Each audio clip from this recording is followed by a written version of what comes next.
Mental health expert Kerry Rudma says many people in South Africa are experiencing increased stress as the elections draw closer. Rudma says this is due to various issues, but let's talk to her directly. She's joining us this afternoon. She's the founder of Brain Harmonics, and she is a mental health expert. Kerry, thanks very much indeed for coming onto the program. And yeah, we can all feel it, right?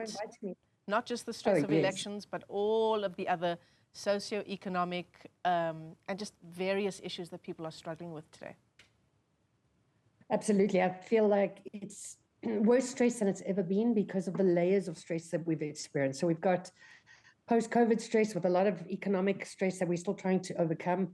There's shortages of electricity, water, petrol increases, and now we've got this on top of it. So it really does feel more stressful than it's ever been. Yeah. And, you know, I'm glad that you mentioned COVID-19 because, yes, we may be out of the pandemic. And gosh, as South Africans, we really do shake things off quite quickly, don't we? I mean, we go from being under lockdown to just things going back to normal. But that stress is definitely still there. Absolutely. And I think economically, there are devastating impacts that people have not overcome yet. If you look at how many houses and cars are being repossessed and how many sites there are for repossessed goods that you can buy, it just shows how badly people are doing financially. And people who are still obviously recovering from the loss of loved ones. Some of them, a number of loved ones under COVID-19, but not only under COVID-19, just from life. Absolutely.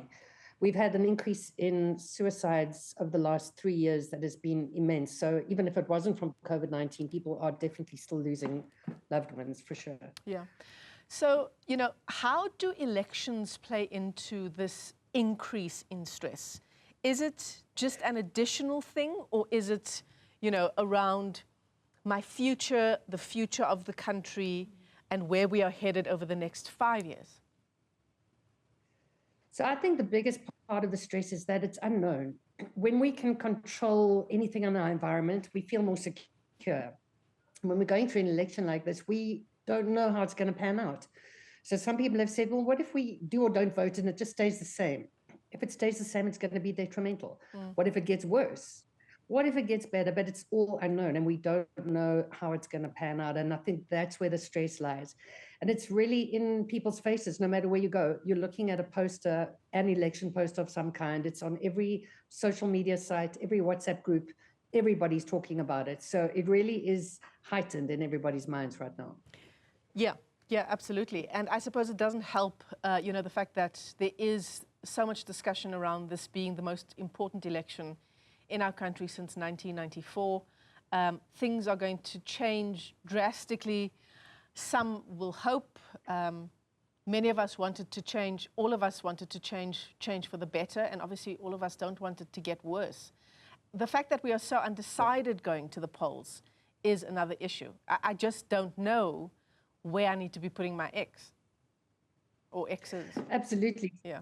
Where I was talking about this yesterday, is that people are not sure what to do.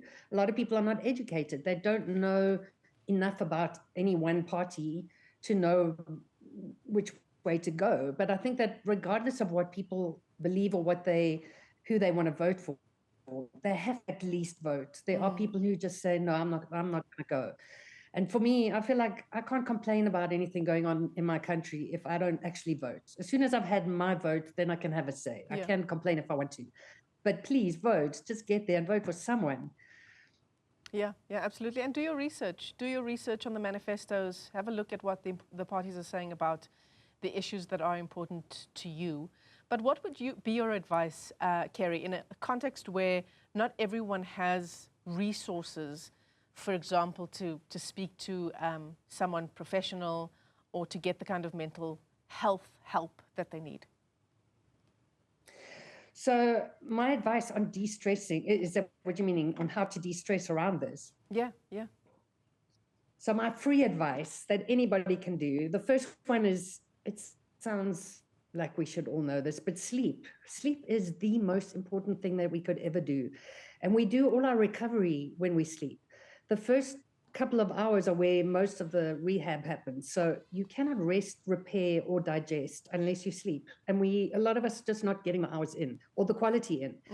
But if you're in a lot of stress or anxiety or depression, and you get better quality sleep, at least in that time, you can get your body to reset, you can de-stress.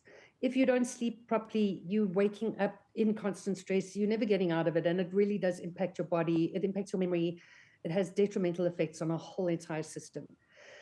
So that's the first one I've got. The second one is to breathe. That also sounds like something we should just know how to do, but we really don't.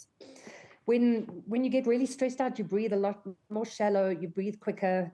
There's a reason we tell our children to count to 10 and breathe, is because it really does calm your system down.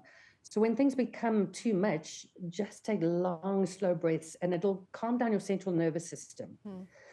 And then the last one is to just look at nature. Nature shows us that everything will go into stress, but it will always recover. Even if there's a wildfire, everything in nature will recover. So even if it's really, really stressful right now, know that it's not going to stay like that forever. We will always have an up and go back into a down again. Yeah. So there's cycles to everything. Yeah, and that's really beautiful advice, Kerry. Thank you for that. Of course, there are certain segments of our population for whom these things are a lot harder. Economics, where we live, the kind of services we have. Yeah. So I think another thing is to really talk about it. People feel a lot of shame about talking about where they're at emotionally, especially when it involves mental health. There's a lot of stigma attached to it. But what we'll find if we really talk about it to people around us is that you'll find that there are so many more people in the same boat, and nobody's talking about it. But we could help each other through a lot if we open communication channels up better. Yeah, absolutely. Kerry Rudma, let me thank you for your time this afternoon. Really important conversation about how South Africans are suffering, and I suppose this can be said for so many people around the world, of course, where we are in such turmoil. But the little things we can do to try and get through it by ourselves or try and do it together.